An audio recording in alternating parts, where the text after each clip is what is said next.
Big ass piece of place. You know that's that Blaze piece of place. That's LeBron City. I don't know. I ain't That's really. LeBron City. For real? On bro. Yeah. It might We not out be here this though, shit, this shit by itself on bro. man. Look, man, look cool. Again, no cap. Too deep. Oh shit. Three young people walked into a Memorial Day party and never came back out. And the one name the internet has not been able to stop talking about is a 20-year-old female rapper from West Dallas who went by the name Chaco. So on one side, you have the police standing in front of cameras telling the world that 3 people are dead and nobody has been caught yet. And on the other side, you have a grieving family watching the internet drag their daughter's name through the mud while they are still trying to figure out how to bury her. Before we get into what happened that night, you need to understand who Jacqueline Scott actually was, because the picture the streets painted of her and the picture her family is holding are not the same one.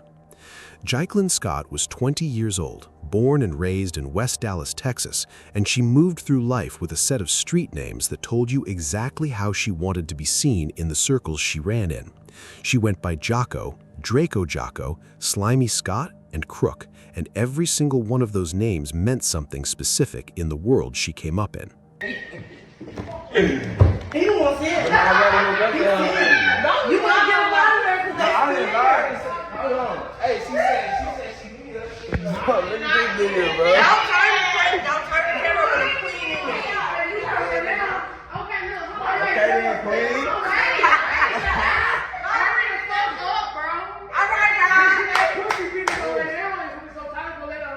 Nah, they talking about you.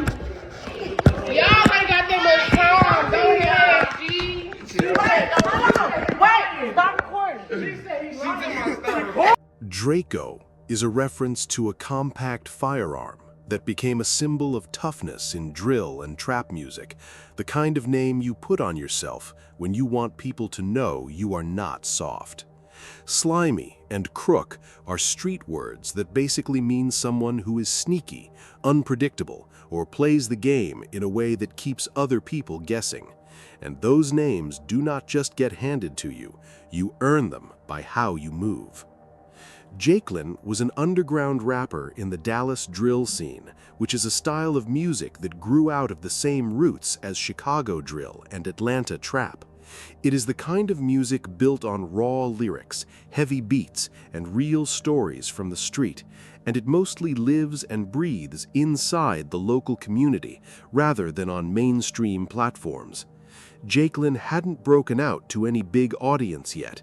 She was not on Spotify playlists or Billboard charts, but in West Dallas, among the people who knew that scene, her name moved.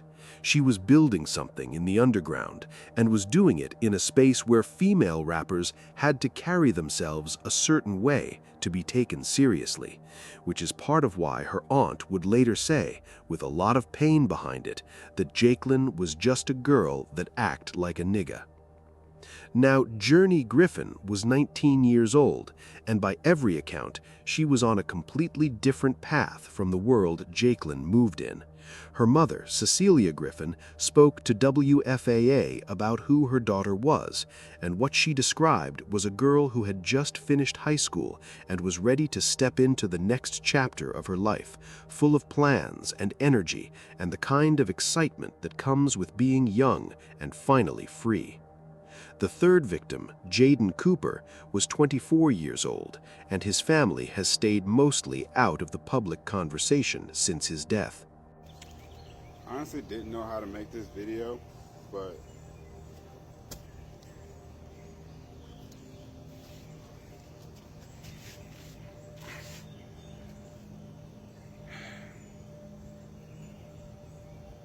my niece was murdered in the Dallas Airbnb shooting.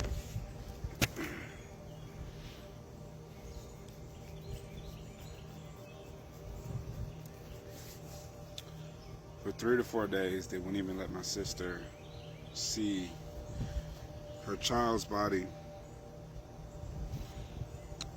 but we could see it all over the internet. The murder and my niece's bloody body are scattered all over the internet. My family cannot properly mourn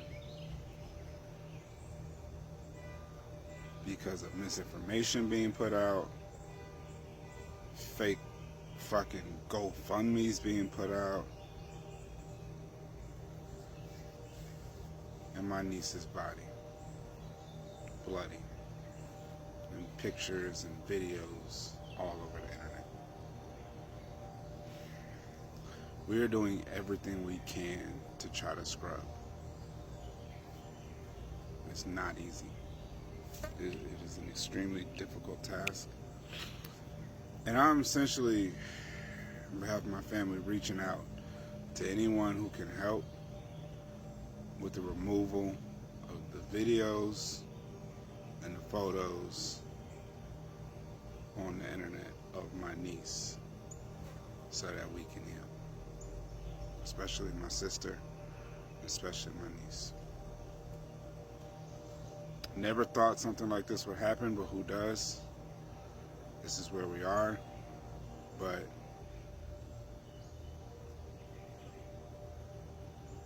we need help. I wanted to do crazy shit, I wanted to go off, I wanted to be angry, but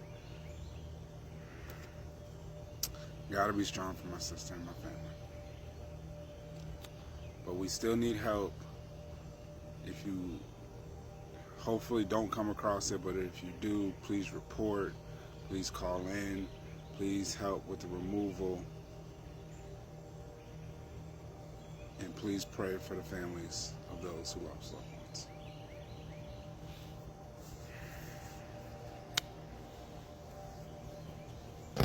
Now let us talk about what led up to what happened, because this did not come out of nowhere. The house on Vilbig Road in West Dallas was a short-term rental listed on Airbnb and VRBO and rented out for events and parties. And over Memorial Day weekend, that house had been hosting multiple gatherings across several days. By the time the night of May 26th came around, the party inside was massive, with estimates of anywhere from 50 to 150 people packed into and around a two-story home in a residential neighborhood right near C.F. Carr Elementary School. What the community has been saying since the morning after is that at some point during the party, a dice game was going on inside the house, and Jakelin was one of the people playing. Dice games at parties in the hood are not unusual, but they carry their own kind of energy because money is on the table and certain kinds of people show up specifically because they see an opportunity. According to what people who were there told community sources and social media commentators, someone from an uninvited group tried to rob one of the players at the game, and Jakelin, being who she was and moving the way she moved, stepped in to confront that person.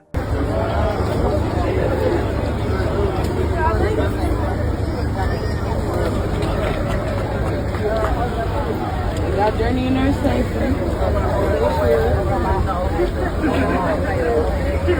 Where you come from? Bro, they still riding with you? I'm wearing with this lady with my shirt on. Yeah. That confrontation is what people believe lit the fuse on everything that followed. Though it is important to say clearly that Dallas police have not officially confirmed any of this, and the investigation was still very much open and active at the time this script was written. Here is what police have confirmed. Just after midnight on May 26th, around 12:20 in the morning, Dallas police got a call reporting a shooting at a home on the 3700 block of Vilbig Road in West Dallas, not far from Singleton Boulevard. When officers arrived, the scene was complete chaos, with dozens of people running in every direction, and when they got inside, they found 4 people who had been shot. We now know the names of 2 people killed in a shooting at a short-term rental property in West Dallas. You first saw this story here on Good Day. Police say a fight broke out at a party when an uninvited group showed up. 3 people were killed, including 20-year-old Jacelyn Scott and 19-year-old Journey Griffin. The third victim has not been identified. Several neighbors tell us more short-term rentals have been popping up in that area, which often results in big parties. One pastor talked about the loss his community now feels. We have work to do, and I'm not just talking spiritually or church, I'm talking about community. My prayer is that we really come back together, sit down and have conversations about how we can kind of direct the next generation on what it is to be peaceful, educated. Police detained several people who were trying to leave the party after the shooting. No arrests have been made at this time. 2 victims were pronounced dead right there on the scene, and a third was taken to the hospital and died there. A 4th person had already driven themselves to the hospital before police even arrived, and that person survived. Dallas Police Major Bobby Epperson, the commander of the Crimes Against Persons Division, stood in front of cameras that morning and told the world what they knew, which was not very much yet.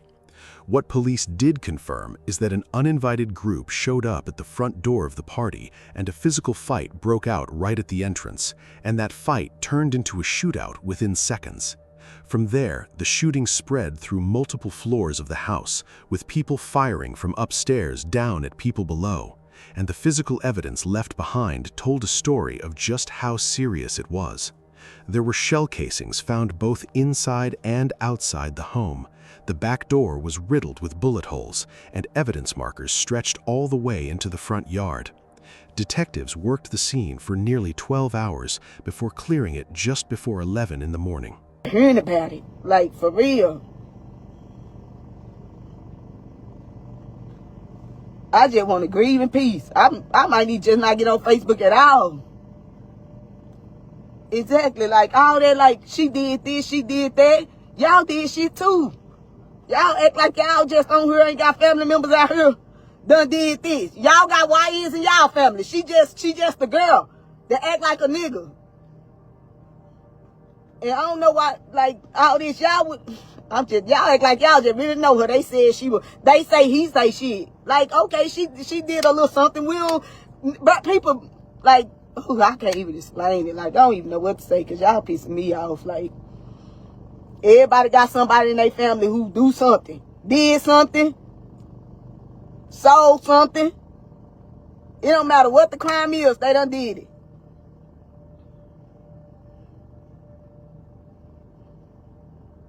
Like this, I'm just tired of it. Yeah, like if y'all gonna, and then y'all, it's just, y'all stressing me out. Y'all ain't stressing me out, but it just irking me.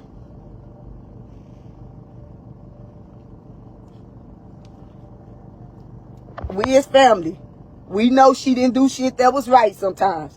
Y'all do not got to get on her and tag us and say, they said she did this. They said she did that. They said we still love her. She's still our family. All y'all need to do is take y'all, is talk to y'all child, y'all teenager and inform them and take a look at this and use this and say, hey, you heard about the little girl Jaco? Like, they said she was, and I don't care. You can say they said she was living like this. They said she was living like this. Whether it's true or not, explain that to them. Let them know, like, it ain't right. This is what can happen when you live in the street life. Or whatever you need to say. This is what happened when you in the wrong place at the wrong time. However you want to use the situation. Use it as a lesson. But I'm tired of y'all on here saying it. She did this. I don't want to inbox about it. I don't want to nobody get on my page about it. It's getting on my nerves. Because everybody got family members who ain't doing something right. That's like a crackhead dying. And y'all don't know that they said they did crack. Did they supposed to die? Like, y'all just gonna talk about the negativity about them? Like, she gone now? We just trying to remember her as we can. That was my little niece. And like I said, my sister ain't gonna get on here because she don't do all this Facebook stuff. And that's why I'm not. 2 sisters who were actually inside the party that night, Zakayla and Zakyla Patterson, spoke to NBC DFW while investigators were still on the scene. Zakayla said she came out of the bathroom, looked over the railing from upstairs, and saw pools of blood next to two bodies. And in that moment, she was screaming and looking everywhere for her sister because she did not know if Zakayla was alive. Zakayla was alive, but she had been grazed by a bullet. And she told reporters she did not believe this was random. She was not in the dice game or near the door when the uninvited group showed up, and from where she was standing, the whole thing seemed to come from nowhere, but she still felt in her gut that somebody came to that party with a purpose. Neighbor pastor Earl D. Thomas from the Mountaintop Church added something important when he told WFAA what people who were there had described to him, which was that the people doing the shooting were positioned upstairs and firing down at the crowd below.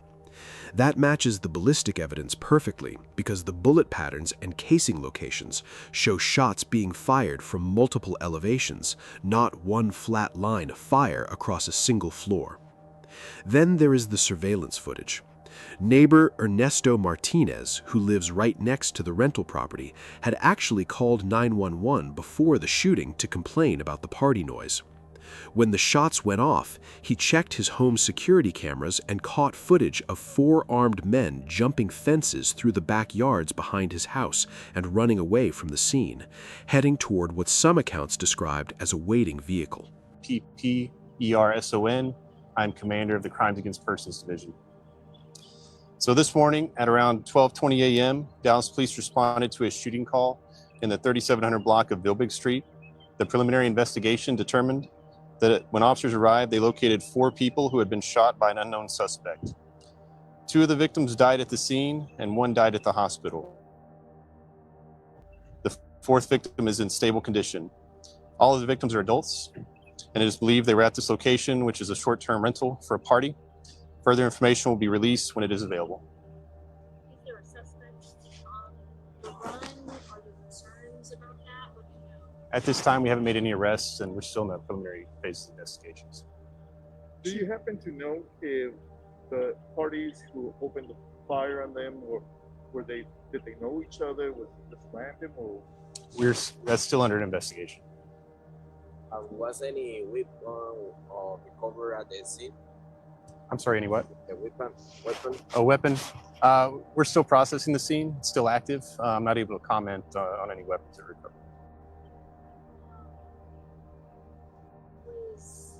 Are you able to say if it was a fight? I guess it's reported a fight. We don't know exactly. We're still interviewing witnesses and trying to figure out what started all this. Would you happen to know if this Airbnb has had any other incidents? I don't have that. I don't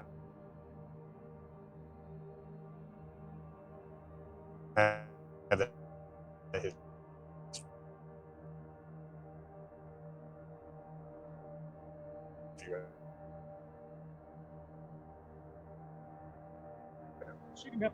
What do you want people? Well, we're actively addressing it, investigate, and bring whoever's involved to justice. Yeah, but I'm saying if should they be concerned, what active things should they be taking right now to protect themselves? There's nothing in my awareness that lead me to believe that they need to be concerned. You still can't say anything about whether the suspect fled the scene or was present. We don't have anybody in custody. Our understanding is he fled the scene, but we're still investigating. Any identifiers? Not at this time, no. Alrighty, thanks everybody. Hold on, the 8 that showed up. You want to just wait for it? That footage is the most important piece of public evidence in this case right now, and those 4 men have not been identified or charged. As of the time this script was written, no arrests have been made, no suspects have been named publicly, and the case remains open under case number 075216-2026. Now, here is where the internet decided it had enough information to put Jacqueline Scott on trial without a courtroom. Within hours of the story breaking, posts started circulating across Instagram, Facebook, and Dallas drill community spaces online, claiming that Jacqueline had a history of robbing people, running into other people's homes, and generally moving in a way that made enemies. Some of those posts went as far as saying she deserved what happened to her. None of that was backed by any public criminal record, any court case, or any official statement, and yet it spread faster than the news coverage of the actual shooting. And that is what brought her aunt onto Facebook Live.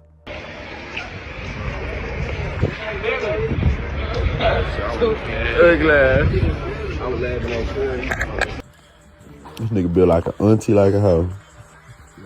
This nigga got an auntie built. God, you built like an auntie. This hoe ain't even a real stud. This whole motherfucking a bulldiker. Oh, God. That video landed heavy because it is the sound of someone who is genuinely broken, watching the world treat her family member's death like content. Her aunt was not saying Jacqueline was perfect. She even acknowledged that the situation could be used as a lesson about street life. But what she was pushing back against is the way people online were acting like they knew Jacqueline's whole story, and like being in certain circles made her death something she had coming. What makes all of this even harder is that the location where it happened is tied to a much bigger fight that has been going on in Dallas for years. The house on Vilbig Road was an Airbnb rental in a residential neighborhood, and neighbors in that area have been complaining about short-term rental parties and the problems they bring for a long time. The city of Dallas has actually been trying to pass rules that would ban most short-term rentals in neighborhoods like this one, but that ordinance is stuck in court, waiting for the Texas Supreme Court to make a ruling that city attorneys were hoping to get sometime in the summer. And while the lawyers argue, places like this house keep getting rented out for massive parties, and people keep dying. Well, Matt and Dia, you can see the large police presence out here this morning. This large perimeter blocked off, police spanning the block, still sorting through evidence. From what police told us here on the scene overnight, this happened during a massive Memorial Day party at a short-term rental home right down this block. Now, police say around 12:30 this morning, people upstairs started shooting at people who were coming into the party downstairs. 3 people were killed. 2 of them died here at the scene. The 3rd died at the hospital. Police say a 4th person was also shot and drove themselves to the hospital. Now, police say this party was packed. Right now, investigators are still working to learn what led up to the shooting. And this is the second short-term rental shooting in this neighborhood in 2 days. Just 2 minutes away from here, neighbors captured this surveillance video of armed suspects jumping a fence after shots were fired Sunday morning. Fortunately, no one was hurt in that case. And this brings us back to a much bigger issue here in Dallas. The city's efforts to ban most short-term rentals like Airbnb and Vrbo in residential neighborhoods. That ordinance is still tied up in litigation this morning, but city attorneys have said that they hope to get a ruling from the Texas Supreme Court sometime this summer. I'll send it back to you guys in the studio. Neighbor Ernesto Martinez, who had already called 911 twice that night before the shooting even started, went directly to Airbnb after it happened, and the platform terminated the rental listing for the property. He also contacted Dallas City Council member Laura Cadena and got the neighbors connected with the police department. The people on that block are not letting this go quietly, and honestly, they should not have to. And this is where it gets important to understand that what happened on Vilbig Road was not a one-off situation. This same story played out again just 3 days later in a completely different city with a completely different group of young people, and the result was the same. On May 29, 2026, a suburb outside Detroit called Hazel Park became the scene of another deadly party at a short-term rental. This time, it was an after-prom party being held at a house listed on VRBO, and just like in Dallas, the party was full of young people and the property owner was nowhere on site. A fight broke out at the gathering, shots were fired, and the 20-year-old man from Detroit was killed, while a 19-year-old woman from Pontiac was shot and taken to the hospital. The VRBO listing for the property had a rule in it that said no parties and group events, and nobody cared. There were no cameras on the outside of the house, and the owner was not present, which meant that by the time police arrived, the people responsible had already scattered, and investigators were starting from almost nothing. I just want to grieve in peace. I might need to just not get on Facebook at all. Exactly. Like all that, like she did this, she did that. Y'all did shit too. Y'all act like y'all just on here ain't got family members out here done did this. Y'all got YNs in y'all family. She just a girl that act like a nigga. And I don't know why, like, all this, y'all act like y'all just really know her. They said she was. Boy, y'all showed up. Y'all showed up for my peoples and my family, and I'm going to say thank you. I'm going to say thank you to everybody that reported, everybody that helped get that video removed. Is it fully removed? No, but traffic is almost gone. We actually getting ready to head out to handle business when it comes to that circumstance, but I just want to say thank you. Thank you to all the condolences. Thank you to all the love. Thank you to everybody who reported. Thank you to everybody who just put in the effort and actually had some human concern. Just on behalf of my sister, my niece, my family, thank you. Truly, truly, truly, truly, truly, thank you. Not too much. Like I said before, if you see it, please report, please block, please try to remove. Continue that process. It looks like it really does take a large group of people to be able to make things happen around here. So we're very happy. Well, not happy, obviously, but we're thankful.